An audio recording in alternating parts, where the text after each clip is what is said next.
Olá, meu nome é Raíssa Raquel de Moraes Barbosa e eu venho apresentar este trabalho sobre a nanotecnologia aplicada na revelação das impressões digitais. Esse trabalho ele teve a coautoria do professor José Roberto de Souza Almeida Leite.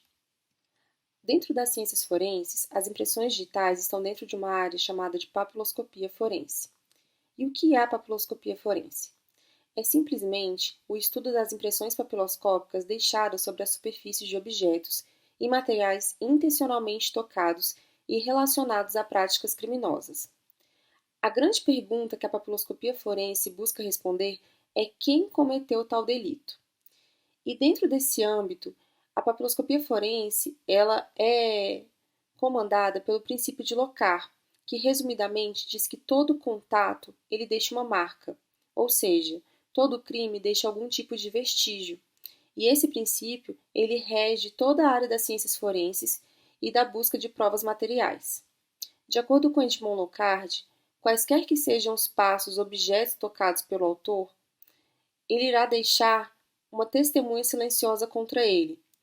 Não apenas as suas pegadas, mas seu cabelo, fibras, vidros que ele porventura parta, a marca da ferramenta que ele deixe e a tinta que ele arranhe. Tudo isso e tudo mais carrega um testemunho contra ele. E esse princípio, ele rege toda a área da perícia criminal. Mas e a impressão digital? Como ela é formada? A impressão digital, ela não tem uma formação genética, mas sim ela é uma característica herdada, ela é o resultado de uma experiência única, como sugere e como conceitua Susan Greenfield em You and Me. Essa formação ela é realizada entre a sexta e a 13ª semana de vida do feto, e vários fatores podem influenciar a formação de um padrão único de impressão digital. Sendo assim, nem mesmo gêmeos univitelinos poderão ter a mesma impressão digital. E esses formatos, esses padrões, eles serão utilizados para identificar e caracterizar cada indivíduo. Mas como as impressões digitais são formadas por compostos biológicos, são necessários diversos reveladores para usar em situações específicas, tanto como a superfície, como quais são as composições da impressão digital na hora que ela foi formada. A revelação de impressões digitais em local de crime pode ser bastante complexa. Ela pode se dar por técnicas ópticas, utilizando apenas uma luz direta, por técnicas físicas ou químicas, e essas podem ser aplicadas isoladamente, em conjunto ou em sequência. A técnica a ser empregada para a revelação da impressão digital depende da qualidade da mesma. São muitos os fatores que influenciam essa qualidade. A pré-transferência, que trata da saúde do indivíduo que deposita a impressão e afeta o tipo e a quantidade de resíduo. A transferência, que em condições de superfície, textura, curvatura, temperatura, umidade, contaminação, pressão e área de contato. E a pós-transferência, que são as condições sofridas após a impressão, como fatores ambientais e o tempo que foi decorrido desde que a impressão foi apositada até a efetiva revelação, utilizando o agente revelador. O amidoblack ele é um corante de aminoácidos que deixa o sangue numa coloração azulada, facilitando a fotografia e a caracterização dos pontos característicos da impressão. O amidoblack ele é um composto altamente tóxico, pois é utilizado bastante metanol na sua composição. Outro composto comercial e bastante utilizado na técnica de revelações de impressões digitais é o vapor de supercola, do cianoacrilato. O cianoacrilato ele gera um polímero em cima da impressão digital e a deixa com a característica esbranquiçada, facilitando a revelação e a fixação dessa impressão na superfície. Mas para que isso aconteça, ele precisa ser aquecido a mais ou menos 150 graus. A partir dessa temperatura, há grandes riscos do vapor de cianoacrilato se tornar vapor de cianeto, o que aumenta a toxicidade e o uso para que está utilizando esse agente no local de crime ou dentro de um laboratório. O agente revelador mais utilizado é o pó negro de fumo. A técnica do pó consiste em aplicar uma fina camada de pó no local onde se pensa possuir impressões digitais. O pó adere sobre os compostos químicos, principalmente a água, presente através de ligação de hidrogênio e forças de Van der Waals. Além da sua aplicação em locais de crime, ele também pode ser utilizado para identificações cadavéricas. O pó negro de fumo, ele possui uma característica cancerígena e é classificado como um grupo 2B do índice IARC. Dentro do nível de toxicidade dos agentes reveladores comerciais utilizados, vem-se estudando o uso de nanopartículas para a revelação de impressões digitais a fim de diminuir os efeitos tóxicos e aumentar a seletividade da revelação. A hipótese mais aceita sobre como as nanopartículas revelam as impressões digitais é de que ocorre uma interação eletrostática, mas também existe uma hipótese de uma interação química, onde os grupos carboxila nas superfícies das nanopartículas reagem com grupos amina presentes nos resíduos das impressões digitais. As nanopartículas elas têm características de alta seletividade, pequena dimensão, nanopartículas são compostos muito versáteis e também possibilitam o ajuste de suas propriedades de superfície.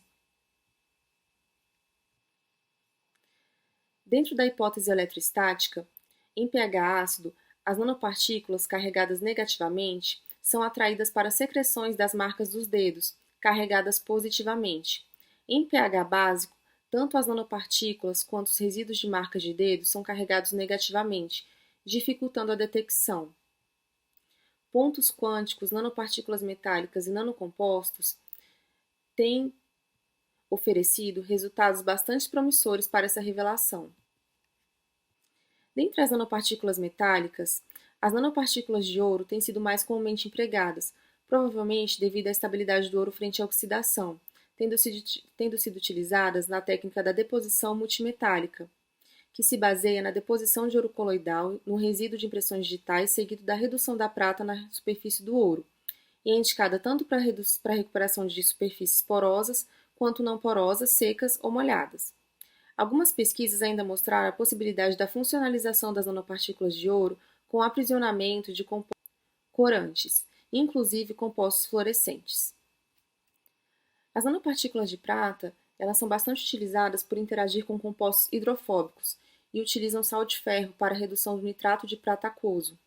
Infelizmente, todas essas interações, como ocorre em síntese química de reveladores tradicionais à base de metais, resultam em componentes tóxicos, que, se absorvidos, podem ter efeitos nocivos aos usuários e principalmente ao meio ambiente. Desta forma, é interessante que rotas de síntese verde sejam investigadas.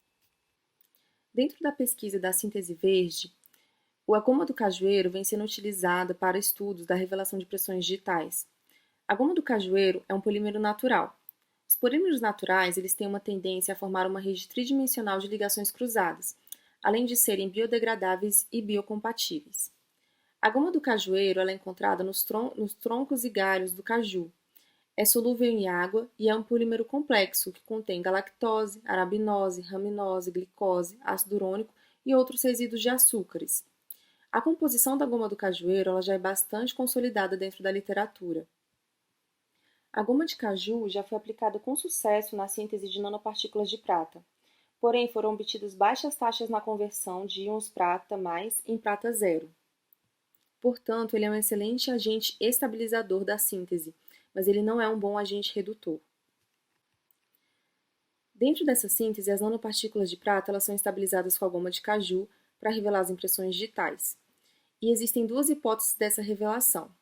A primeira é uma interação eletrostática com os componentes hidrofílicos do polissacarídeo do cajueiro e os da impressão digital latente secretados pelas glândulas sudoríparas. A outra hipótese é uma interação física da prata com os compostos orgânicos presentes no resíduo da impressão digital. Diversas pesquisas buscam nanopartículas fluorescentes. A fluorescência ela é bastante importante para a papiloscopia porque evita uma interferência de fundo da superfície. Na hora que acontece a revelação, apenas a impressão digital fica visível, facilitando a fotografia e a marcação dos pontos característicos.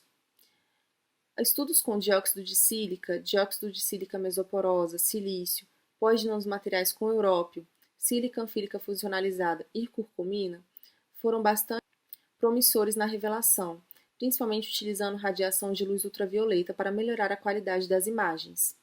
A curcumina ela é um excelente agente para manter a rota de síntese verde. Muito obrigada. Olá a todos, meu nome é Stephanie Aguiar de Negreiros Matos Silva, sou pós-graduanda em Biotecnologia pela Universidade Federal do Delta do Parnaíba e membro do Laboratório de Cultura de Células do Delta. Irei apresentar o trabalho intitulado Síntese de nanopartículas de prata mediadas pelo extrato etanólico das cascas de mimosa temiflora. Então, primeiramente, as nanopartículas de prata são materiais na escala nanométrica que apresentam diversas aplicabilidades, tanto no que diz respeito às suas propriedades ópticas quanto antimicrobianas. Entretanto, apresenta algumas desvantagens, como ser um risco potencial ao meio ambiente, se acumular em plantas e animais, causar danos à mitocôndria e à cadeia respiratória destes, e promover o estresse oxidativo e a formação de espécies reativas de oxigênio.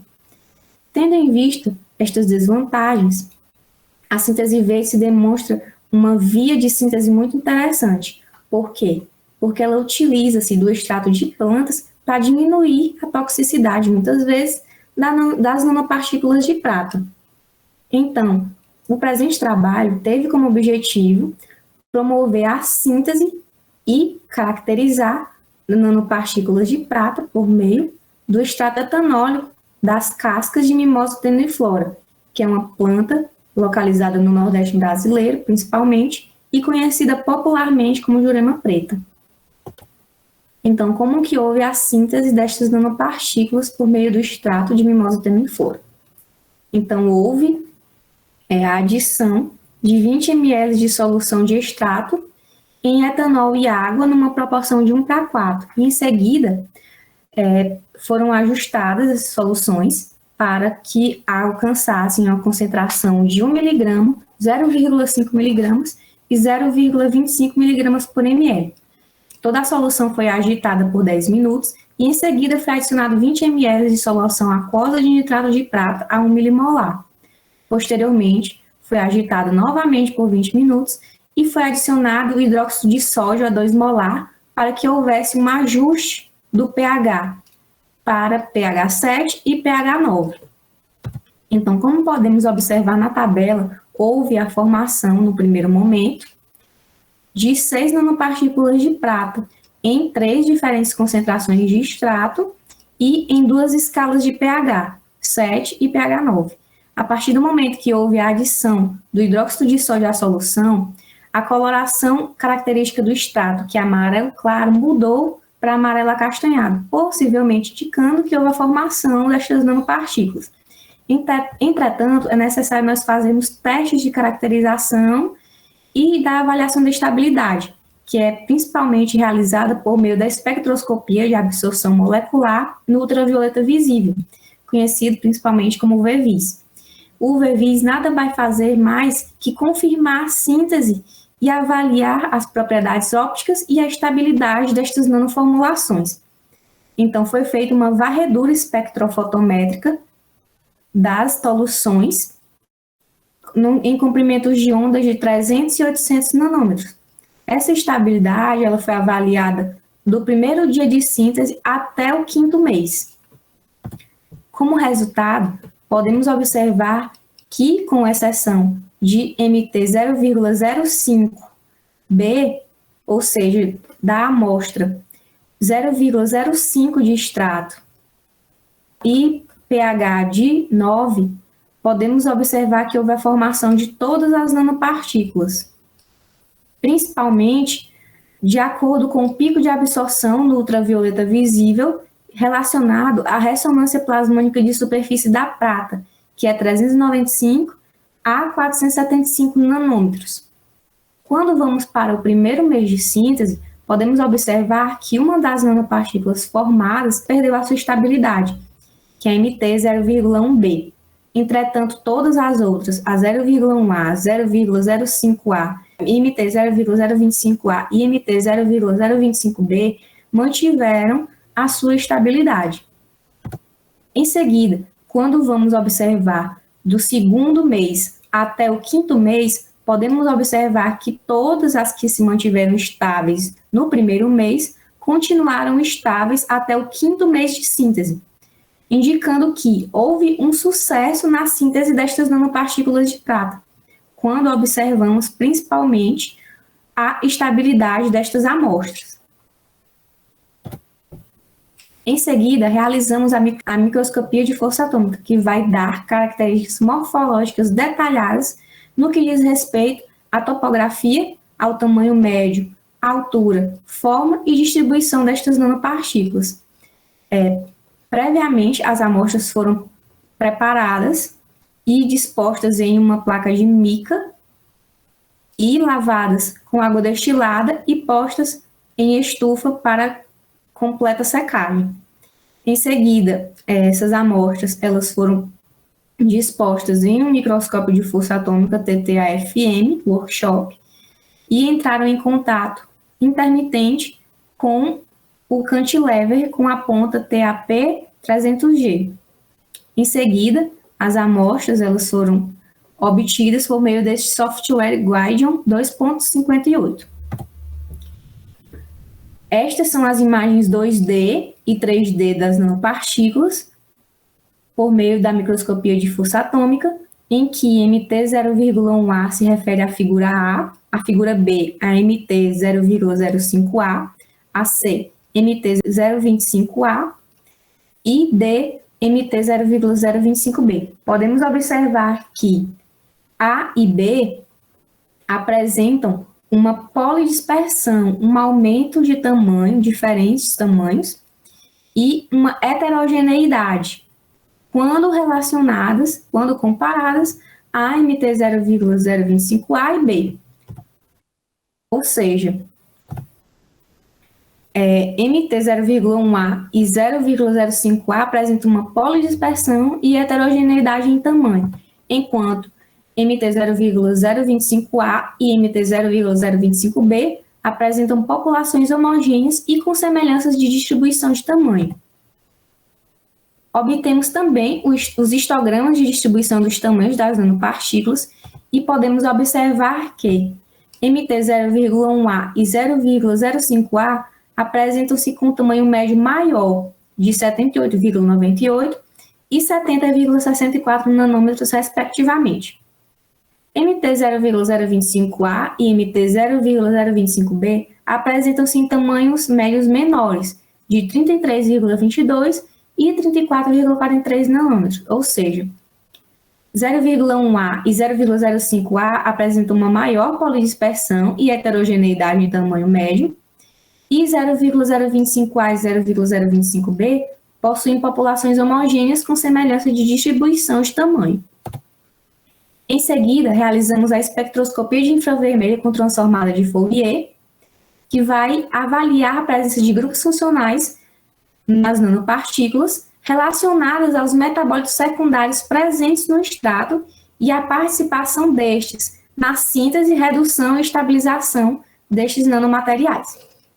Então, o modelo utilizado de FTIR foi o alfa-2 da Bruker, e obteve-se, então, espectros, que são impressões digitais únicas das amostras.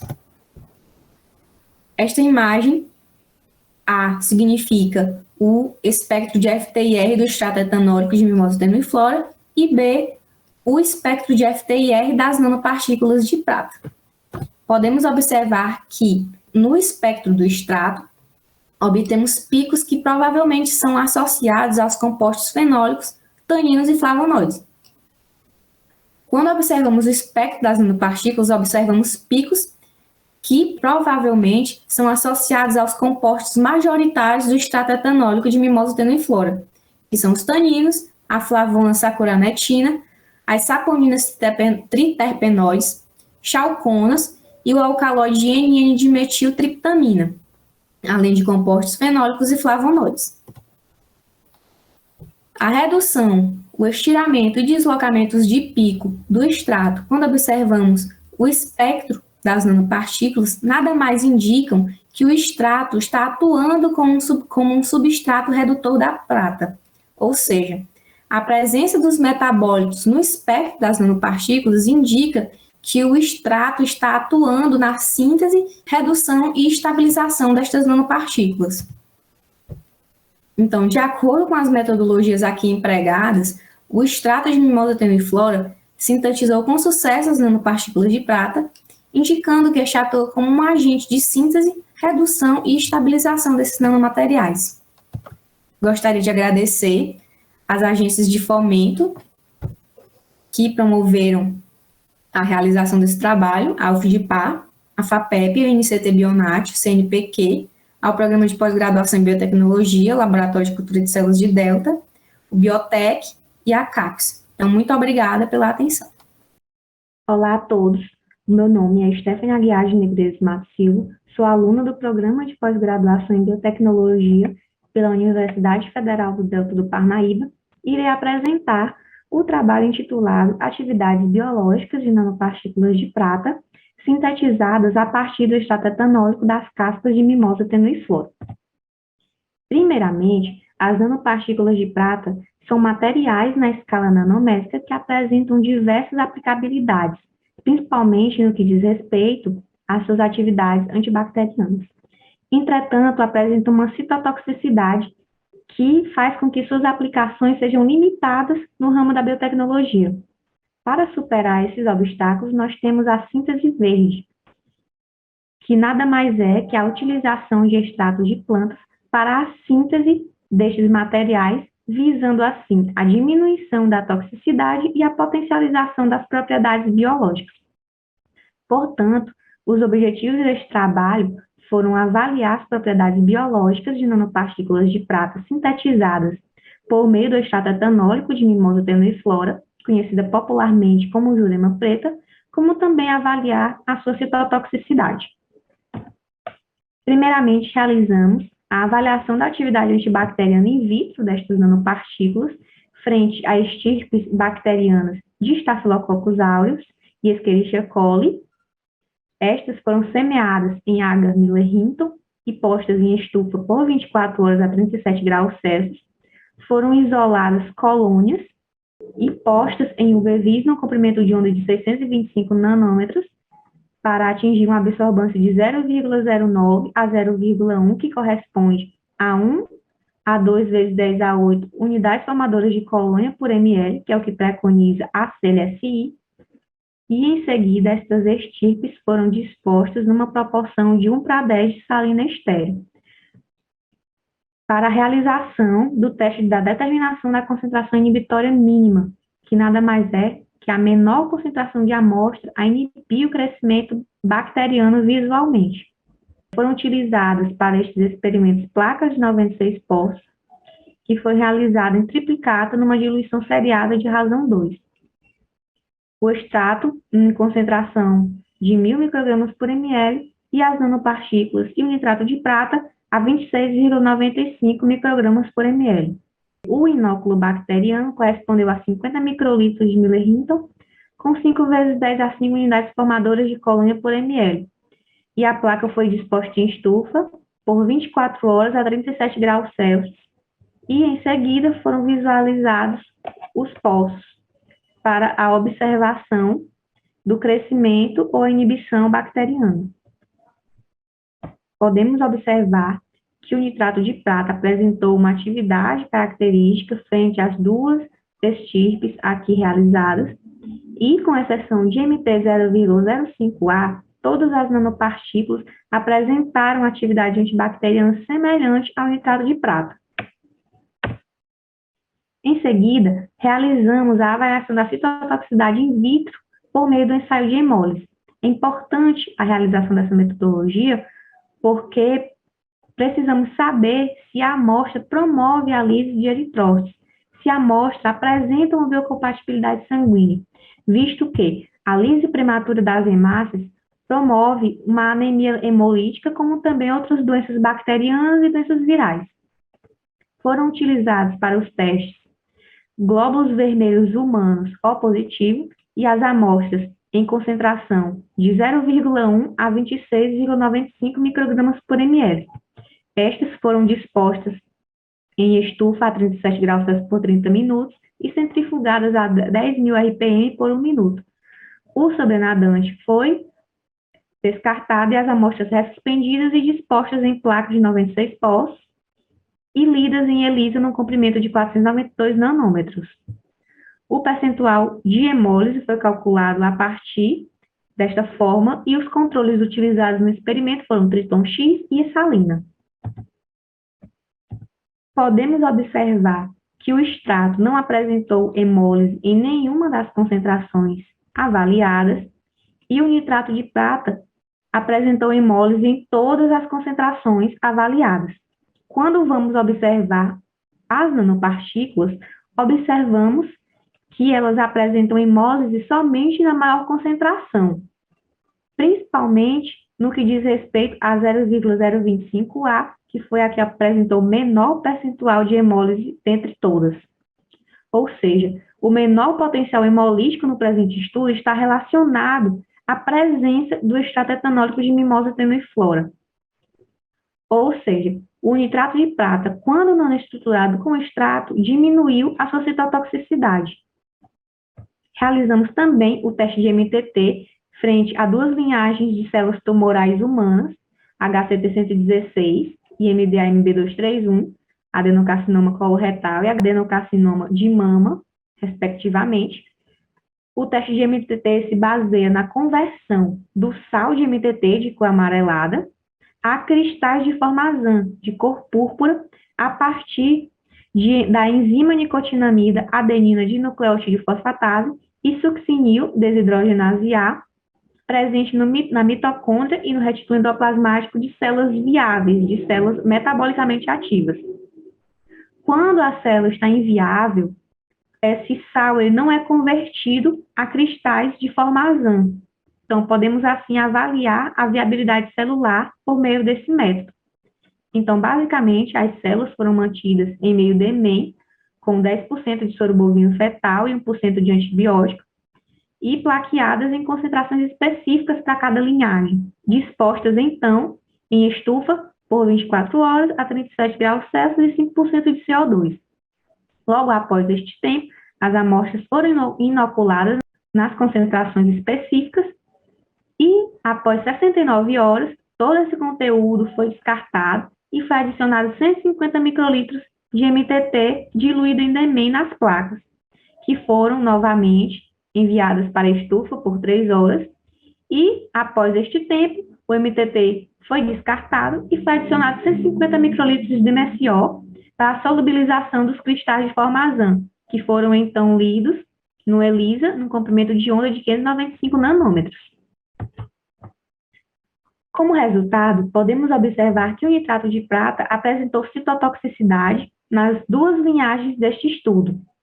E, com exceção de MT 0,1A em HCT116, todas as nanopartículas não apresentaram citotoxicidade em nenhuma das concentrações avaliadas. Ou seja, quando houve a nanoestruturação, houve uma diminuição da citotoxicidade. O nitrato de prata, quando nanoestruturado com extrato, diminuiu a sua citotoxicidade. Realizamos também o teste de MTT frente a espécimes promastigotas de leishmania amazonense, cultivadas em meio Schneider, com 20% de soro bovino fetal e 1% de antibiótico. Essas espécimes elas foram plaqueadas numa concentração de 1 × 10 a 6 células e as amostras inoculadas numa concentração de 50 microgramas por ml para o extrato e 5,39 microgramas por ml para as nanopartículas. E logo após, foram enviadas para a estufa BOD por 72 horas.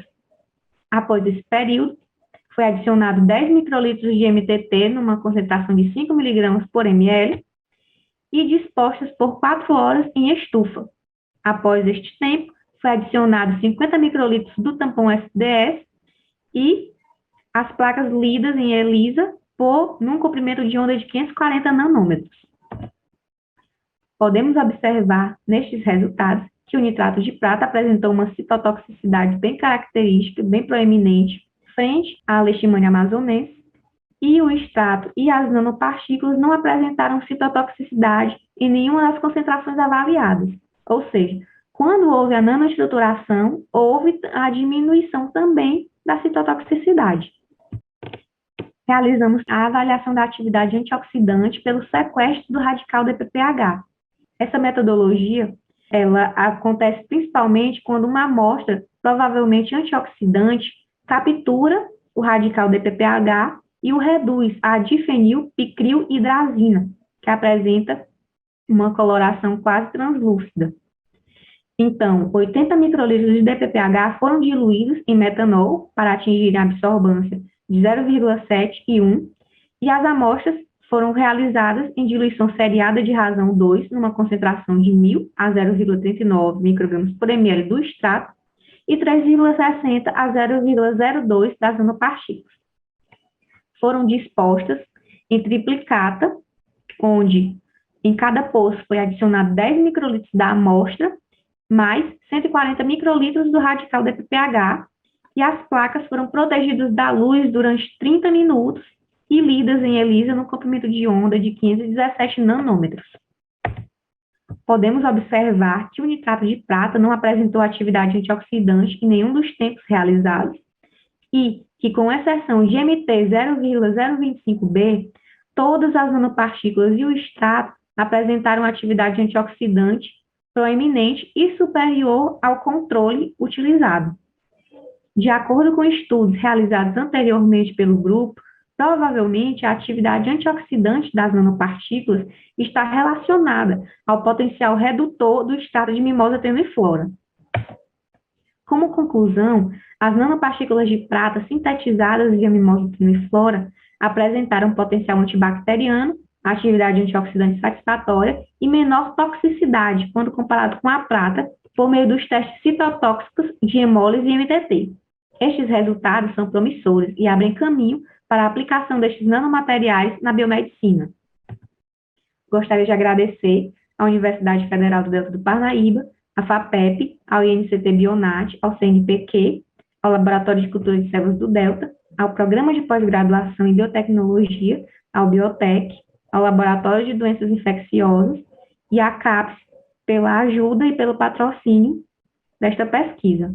Muito obrigada.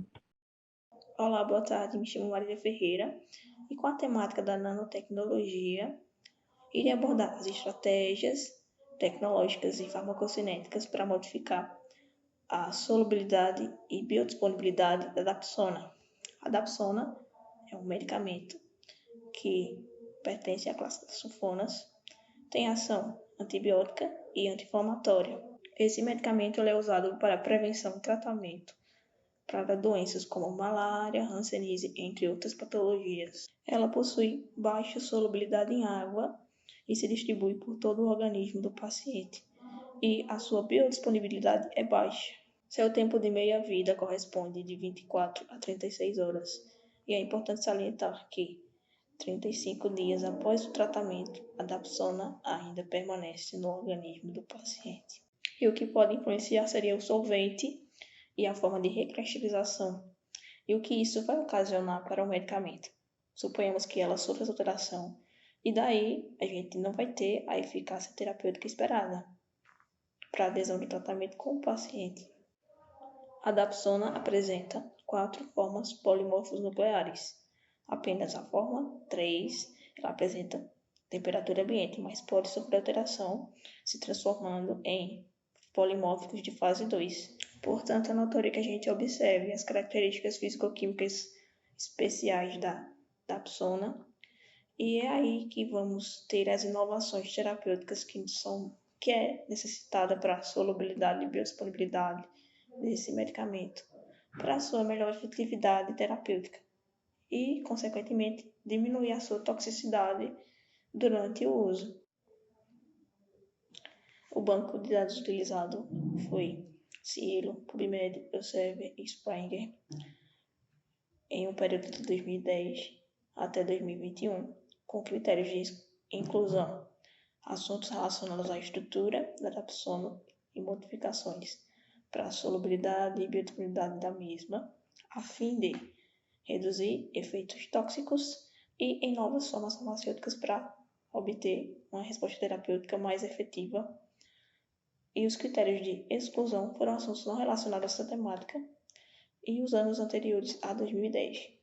Todos apontaram métodos com eficácia no melhoramento da dapsona, onde nanocarreadores como nanopartículas lipídicas, polímeros, nanoemulsões, nanocápsulas, nanocarreadores, de lipídio, sólido e carreador lipídico nanoestruturado foram utilizados para modificar a forma farmacêutica da dapsona, bem como melhorar a sua solubilidade e entrega específica no local terapêutico.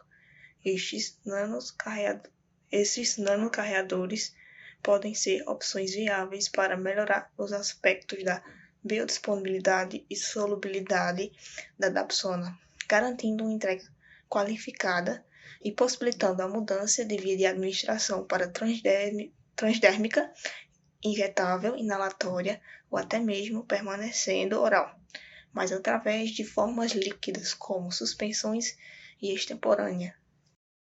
Olá, meu nome é André Ribeiro Arantes. Irei apresentar o trabalho intitulado Propriedades Físico-Químicas de Derivados Modificados da goma do cajueiro. A árvore Anacardium occidentalis, popularmente conhecida como cajueiro, possui um exudato, de onde é obtido a goma do cajueiro. Esse exudato é um polissacarídeo, um heteropolissacarídeo aniônico natural, com um uso em potencial na indústria farmacêutica e alimentícia, com um amplo espectro de aplicação biotecnológica. Esse polissacarídeo é composto principalmente de beta-D-galactose, seguida por alfa-D-glicose, arabinose, raminose, ácido e ácido glucarônico.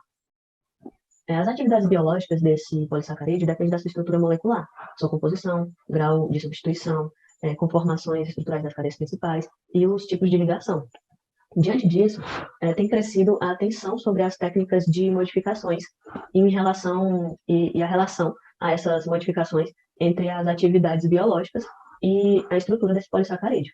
Então, os estudos sugerem que os derivados dos polissacarídeos, eles são biologicamente ativos e atribuem isso aos seus grupos hidroxilas.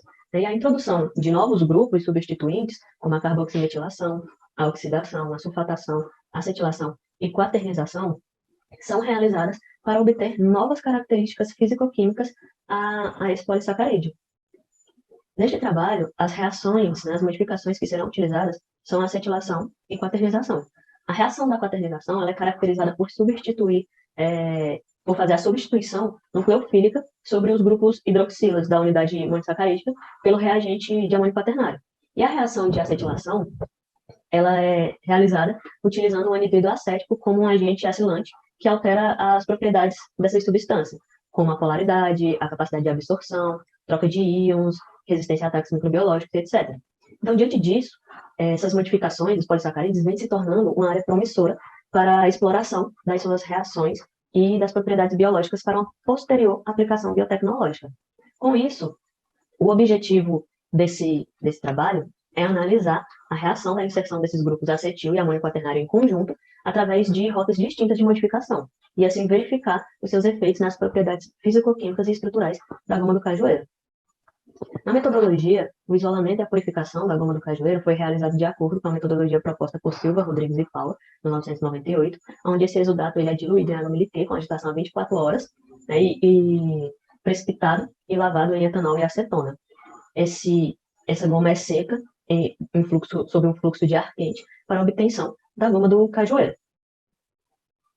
Para a reação da quaternização, foi seguida a metodologia proposta por Kellens, em 2017, onde é utilizada a solução contendo amônio quaternário e o hidróxido de sódio em uma proporção molar de 1,66.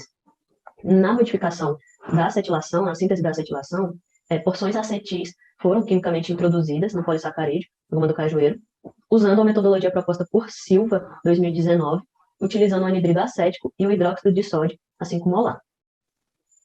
Para as modificações propostas, as rotas de modificações propostas por esse trabalho, foram realizadas duas etapas de modificação, dois tipos de modificação, onde o primeiro tipo seria a modificação da quaternização e acetilação, e o segundo tipo seria a acetilação-quaternização.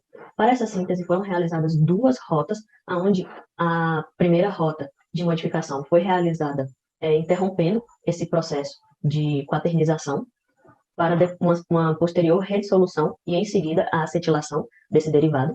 E a segunda rota de quaternização-acetilação foi realizada sem interromper esse processo da quaternização, fazendo a acetilação logo em seguida da adição do amônio quaternário. No segundo tipo de síntese, que seria a acetilada quaternizada, foram realizadas também duas rotas de modificação, onde a primeira rota foi realizada interrompendo esse processo da acetilação, posteriormente fazendo a sua redissolução e assim realizando a inserção do amônio quaternário para essa modificação de quaternização. E o outro tipo foi essa onde a acetilação foi realizada e logo em seguida já foi adicionado o amônio quaternário sem interromper esse processo da acetilação. Para a caracterização desses derivados da goma do cajueiro, foram realizados testes de solubilidade, FTIR, potencial zeta, massa molar e a microscopia de força atômica. Através do FTIR, foi possível ver as modificações referentes à quaternização, onde podemos observar aqui em GCQ-A1 e GCQ-A2, a aparência de bandas em torno de 1480. Essas bandas correspondem ao deslocamento das ligações CH, que são relativas aos grupos metil de amônio quaternário, e uma banda discreta em 1407, que também está relacionada a essa região do modo de alongamento vibracional das ligações CN, carbono e nitrogênio. Também pode ser visível, e pode ser atribuído indicando assim, a modificação estrutural pelo amônio quaternário. Os picos de 1240 e 1722, eles estão relacionados em relação às ligações de carbono, oxigênio, as ligações CO, encontradas nas amostras GCA, GCQ-A1, GCA-Q1, GCQ-A2 e GCA-Q2, e esses picos são atribuídos à inserção dos grupos éster carbonílicos do grupo acetila. Em relação à massa molar, podemos ver que, em relação à massa molar, a massa ponderal média da goma do cajueiro, não se teve uma diferença muito grande entre os seus derivados. Observa-se que esse número da massa molar aumentou, sendo esse aumento, esse ganho de massa, onde esse ganho de massa pode estar relacionado a essa inserção dos novos grupos funcionais e a pouca quebra da cadeia do polímero. Então, os resultados se assemelham aos resultados reportados anteriormente sobre a goma do cajueiro e gomas do cajueiro modificadas com anidrido propiônico e amônio quaternário, que variam entre 1 e 9, essa proporção de 1 e 9, e avaliando no potencial zeta, avaliando essa carga de superfície através desse potencial zeta, foi possível observar as cargas negativas, onde as amostras de GCQ-A1 e GCA-Q2 apresentaram números mais próximos de menos 30, então esse menos 30 em módulo para o potencial zeta indica que esses modificados se comportam como bons polieletrolíticos devido à presença dos grupos acetis, e o derivado GCQ-A2 apresenta essa carga de menos 6,48, sendo considerado um polieletrolítico fraco, porque ele pode apresentar poucos grupos inseridos na sua carga. A solubilidade, em relação à solubilidade desses derivados modificados da goma do cajueiro, foi avaliada por meio do coeficiente de solubilidade, e os derivados apresentaram uma solubilidade inferior quando comparado à goma do cajueiro. Entretanto, 92% da massa média desses derivados, foi solúvel, podendo assim ser considerado uma boa solubilidade aquosa. Então, a modificação por amônio quaternário, ela pode proporcionar propriedades como alta solubilidade para esses polissacarídeos. Entretanto, a acetilação, para alguns estudos, promoveu uma autohidrofobização. Então, nesse caso, no presente estudo, a inserção do grupo acetil diminuiu um pouco essa solubilidade quando comparado com a goma do cajueiro e a goma do cajueiro quaternizada. Mas, ainda assim, demonstram uma boa solubilidade em água. Quando observando as imagens de AFM, comparando com os grupos controle, GC, GCQ e GCA, que seriam representantes da goma do cajueiro, a goma do cajueiro quaternizada e a goma do cajueiro acetilada, observamos que o grupo da goma do cajueiro acetilada apresenta uma estruturação de partículas homogêneas, o que pode estar relacionado a essas cargas negativas e hidrofóbicas que estão relacionadas a esse grupo, visto que a formação dessas partículas está atribuída à sua carga superficial, alteração na superfície e no nível de hidrofobicidade desse polímero, e que a GCQ, como se ela se apresenta mais hidrofóbica, ela obteve uma melhor distribuição, uma distribuição mais heterogênea, quando assemelhado à goma do cajueiro e à goma do cajueiro acetilada.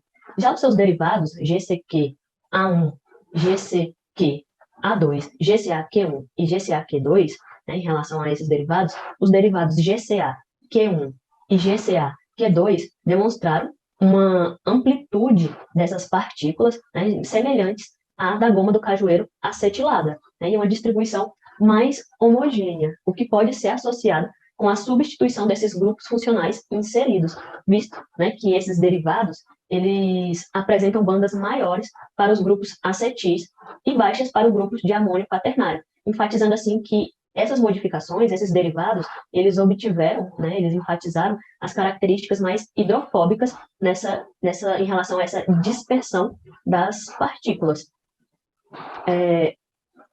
Os derivados apresentaram, né, eles apresentaram uma conformação de auto-ordenamento de partículas, então eles apresentaram essa característica de se auto-organizarem, auto-organizarem as suas partículas, né, com partículas que variam, auto-organizarem essas partículas com a variação, né, dessas partículas aí entre 24 e 55 nanômetros, aonde o derivado GCQ-A1 ele apresentou um maior diâmetro médio, né, de partículas, ali a média de 32,71, né, nanômetros dessas partículas.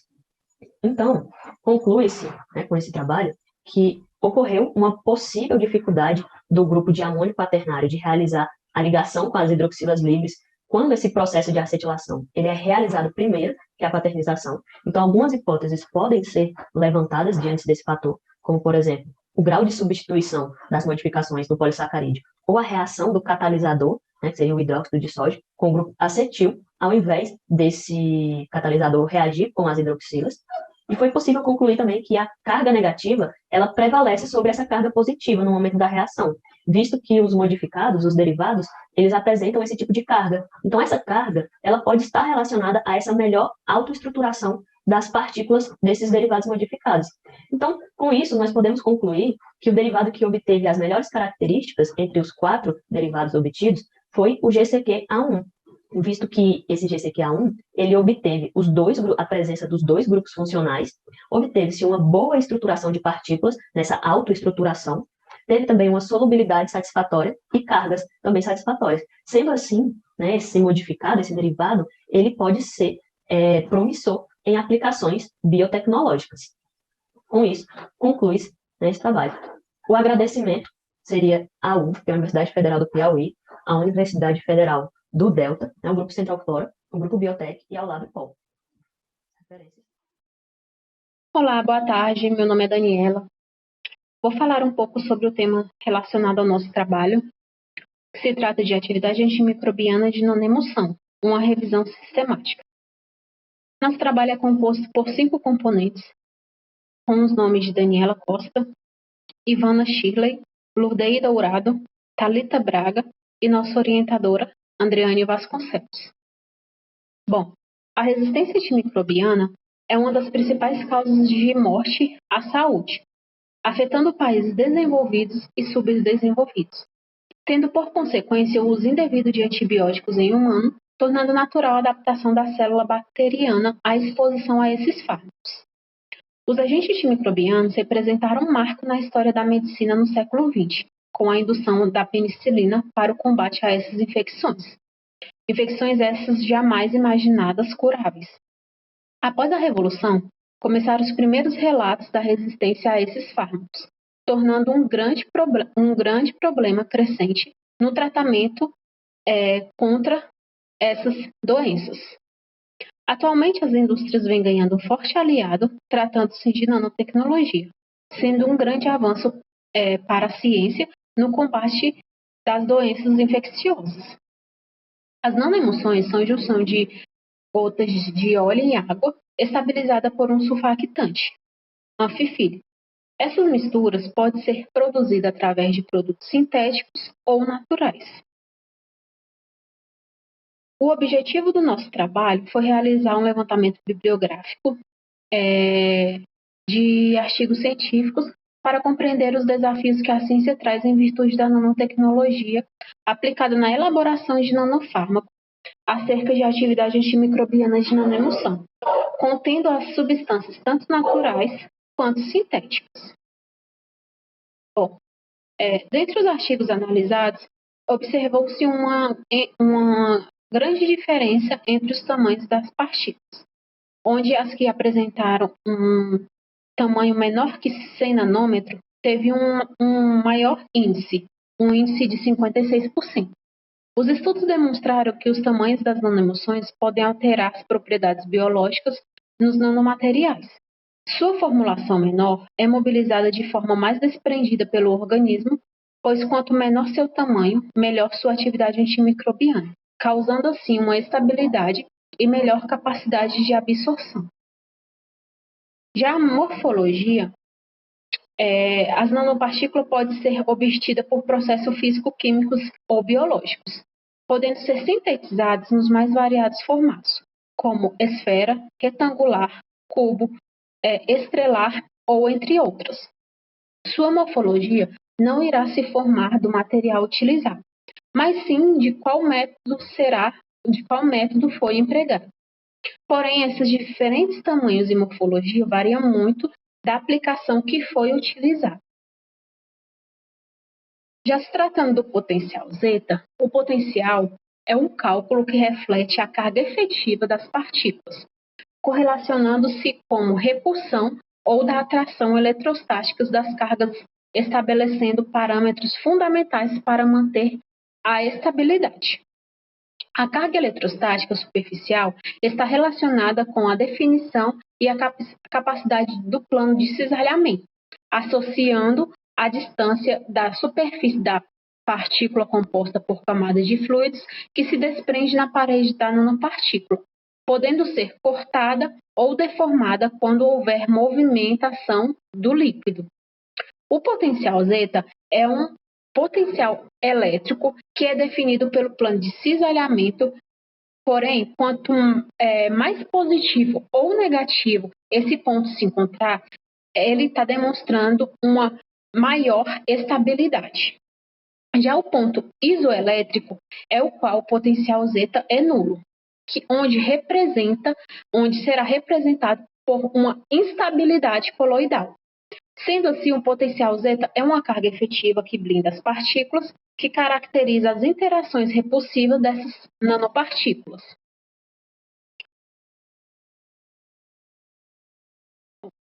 Os micro-organismos testados, o efeito antimicrobiano das nanoemulsões foi mais relatado contra as bactérias, tais como Escherichia coli e Streptococcus aureus, do que em fungos.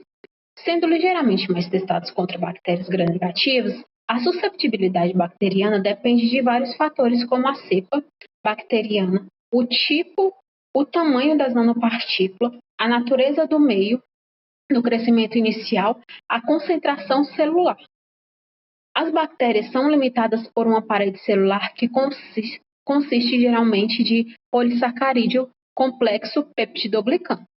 As bactérias gram-negativas possuem estruturas da parede menos espessadas, na qual possibilita a penetração desses nanofármacos em sua parede celular, causando assim uma perfuração e até mesmo podendo levar à sua destruição celular.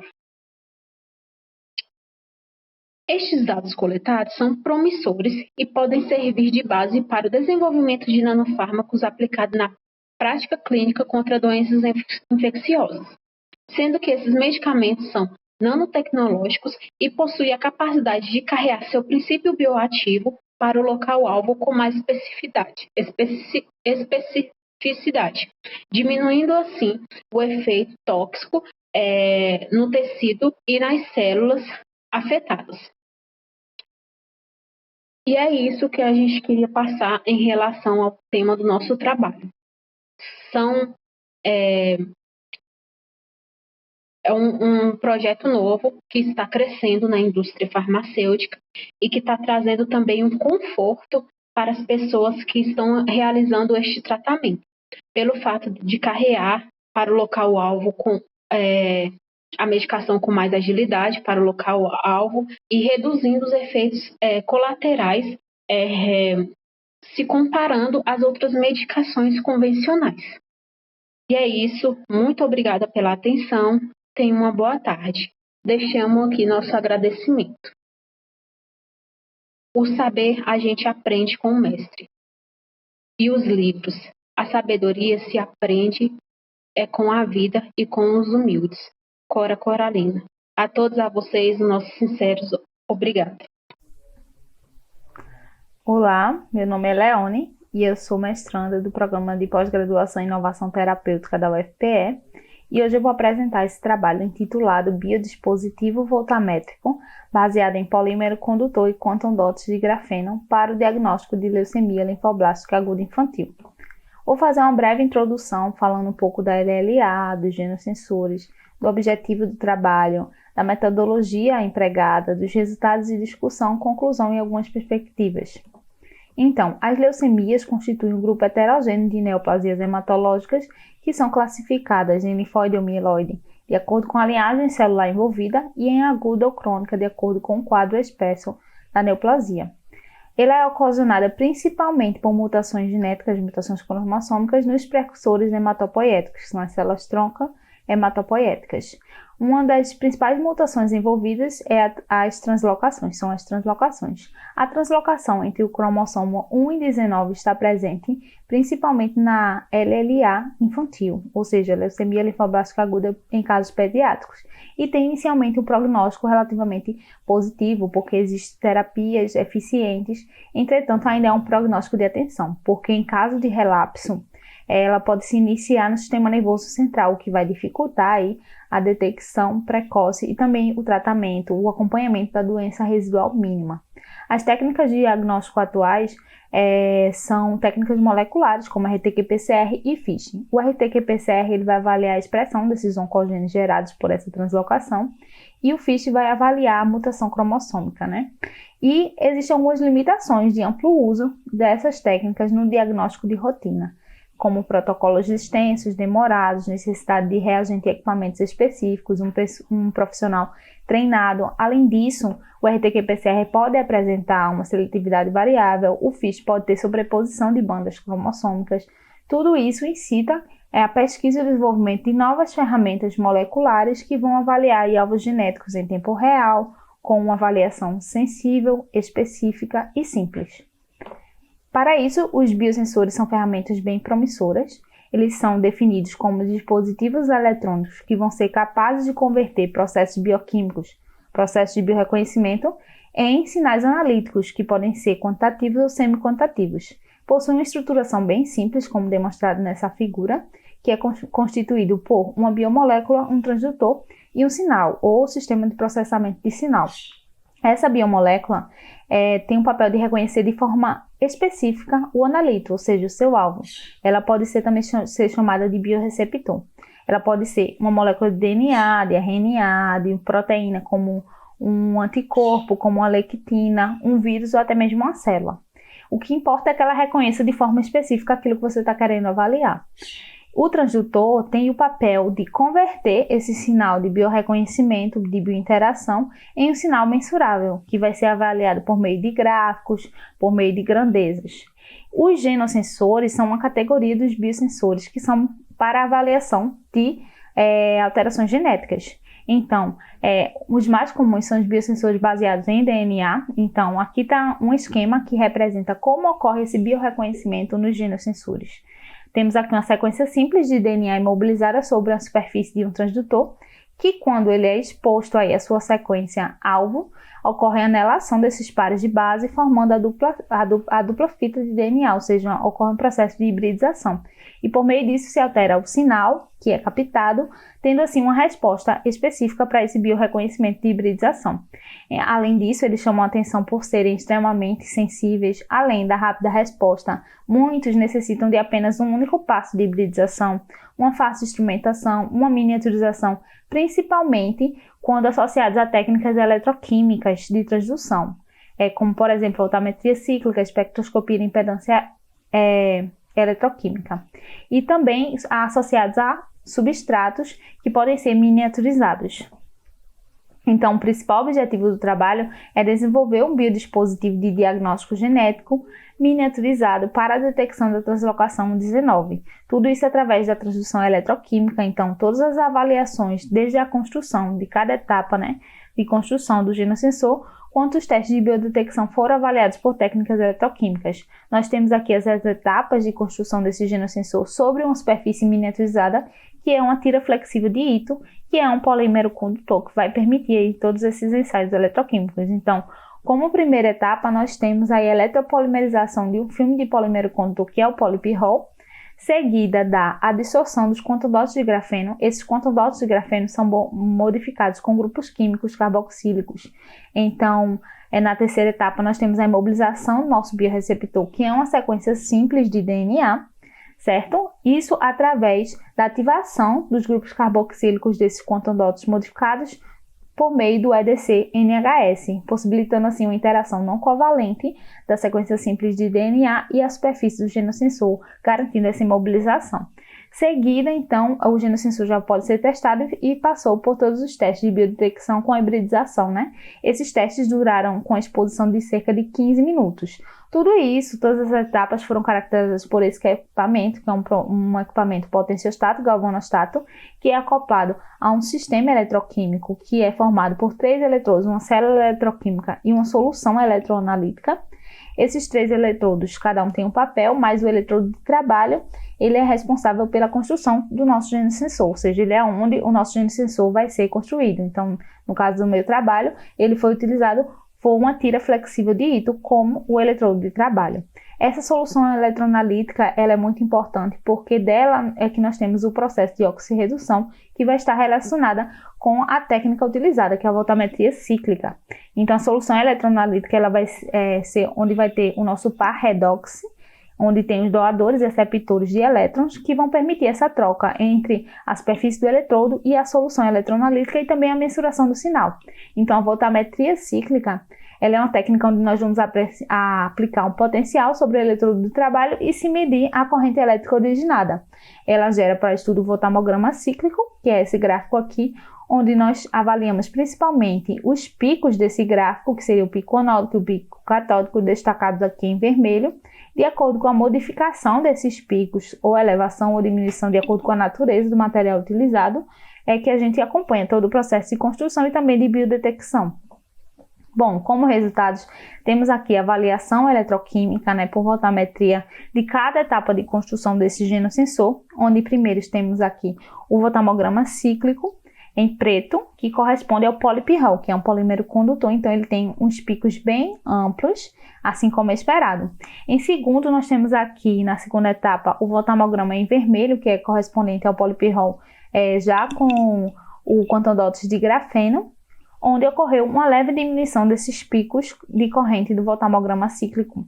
Isso por conta da interação desses grupos carboxílicos com o par redox da solução.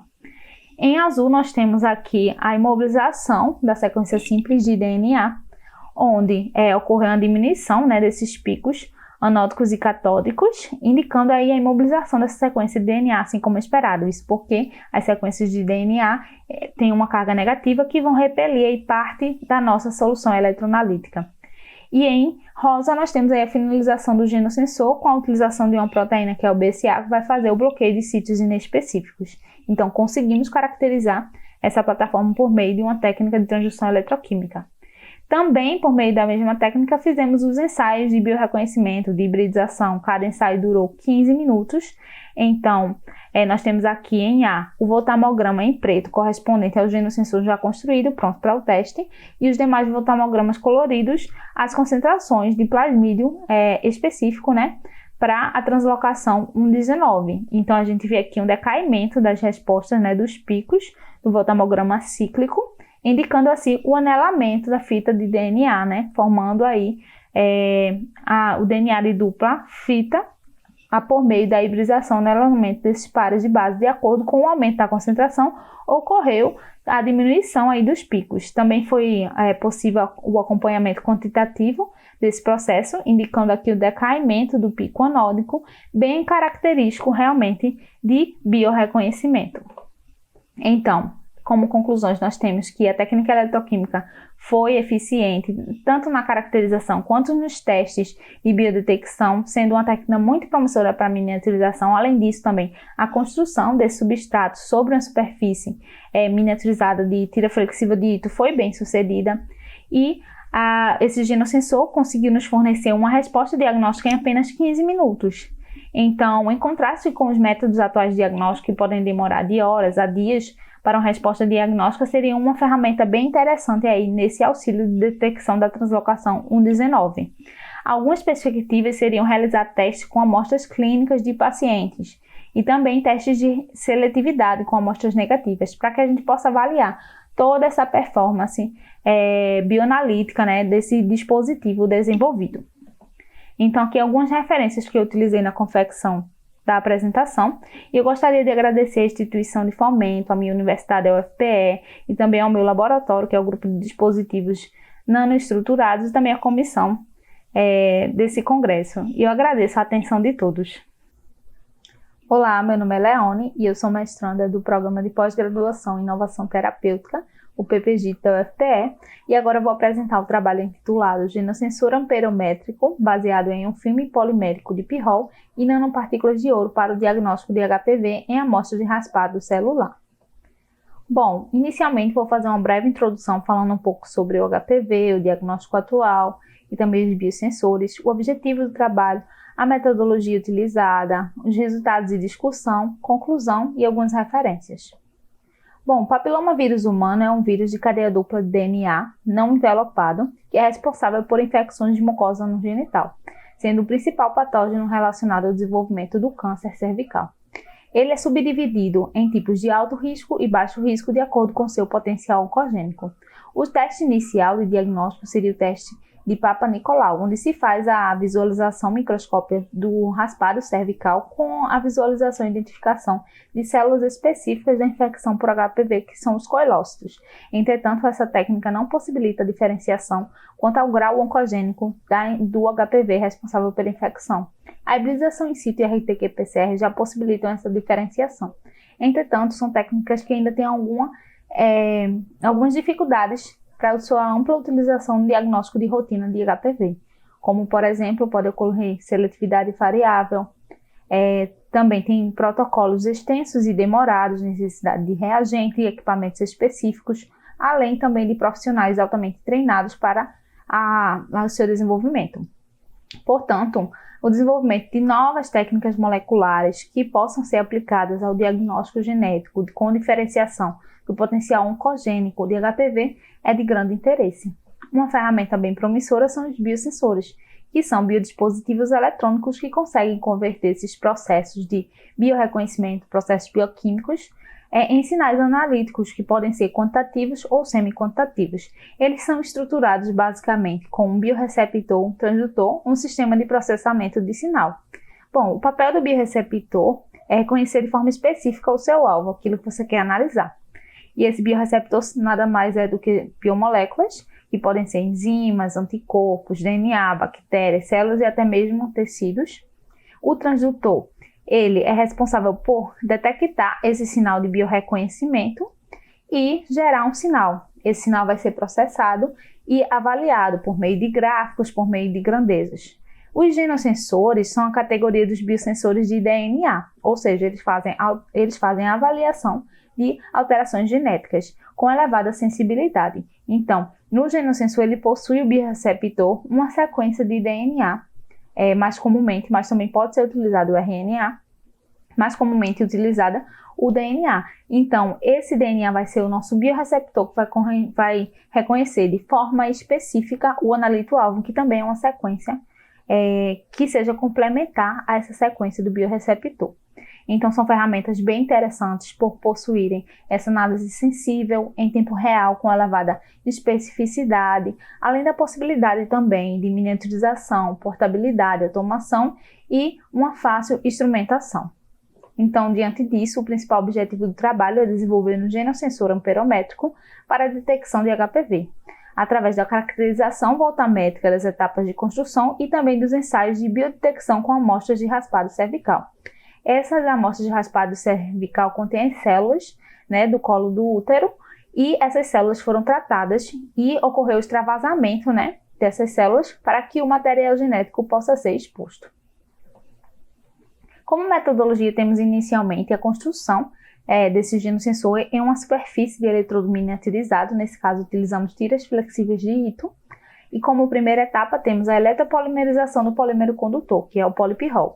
Então, ele é formado um filme polimérico aqui do polypyrrole.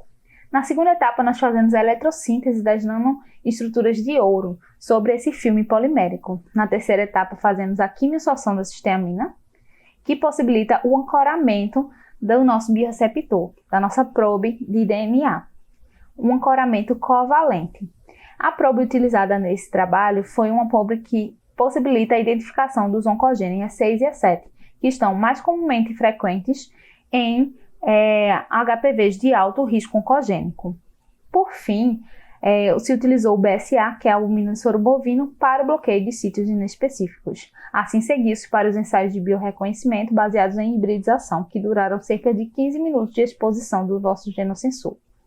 A técnica de transdução utilizada foi uma técnica eletroquímica de voltametria cíclica, onde ela gera para o estudo o voltamograma cíclico. E para isso é aplicado um potencial sobre o eletrodo de trabalho e se mede a corrente originada.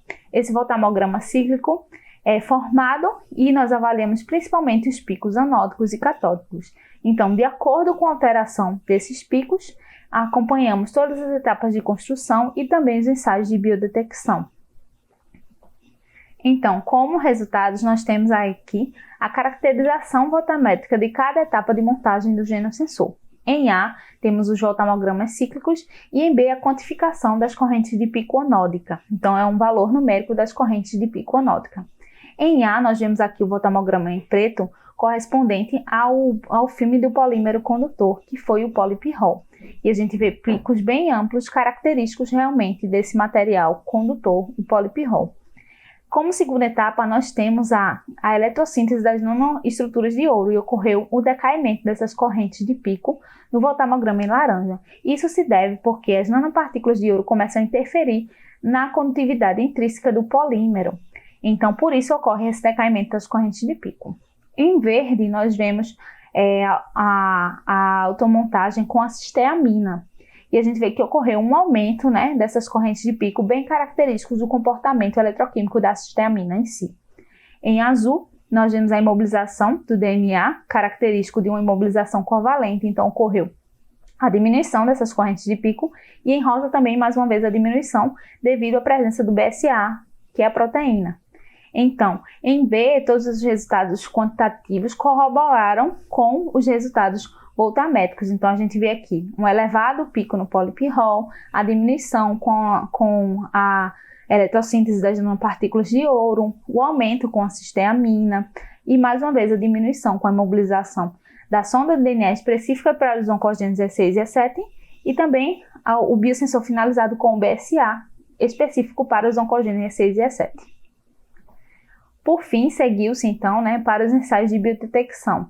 Mais uma vez, essas amostras de raspado cervical foram tratadas, então as células estão lisadas, onde ocorre a exposição desse material genético, que vai ser o alvo do nosso genosensor. Então, aqui em vermelho, nós temos a probe, apenas a sonda de DNA, em preto, o genosensor, e em voltamograma azul, rosa e verde, nós vemos amostras de raspado cervical positivas para HPV de alto risco, como alvo da nossa análise. Então, a gente vê o decaimento das correntes de pico anódica e catódica nesses voltamogramas, indicando aí a formação da dupla fita de DNA, característico de biorreconhecimento. Então, o nosso genosensor foi capaz realmente de detectar a presença dos oncogênios E6 e E7 em amostras de raspado cervical. Então, o que concluiu-se foi que a técnica de voltametria cíclica foi eficiente para caracterizar as etapas de construção do genosensor. Além disso, vale ressaltar que nosso genosensor foi construído em um substrato ainda não muito utilizado, que é o substrato de Ito flexível, Então, é um substrato que é compatível com a miniaturização, assim como a técnica eletroquímica também é compatível com uma miniaturização, possibilitando aí o desenvolvimento de uma nova ferramenta miniaturizada e portátil. Nos testes de biorreconhecimento feitos às amostras de células cervicais, o genosensor foi capaz de detectar amostras positivas, indicando os tipos de alto risco do HPV. Então, foi justamente aquilo que visualizamos com a detecção dos oncogenes E6 e E7 mais presentes nas amostras de HPV de alto risco. Então, que se vê que desenvolvemos uma ferramenta que tem um tempo de hibridização de apenas 15 minutos, que foi capaz de distinguir o tipo oncogênico. Então, ele foi capaz de detectar os tipos oncogênicos de alto risco do HPV.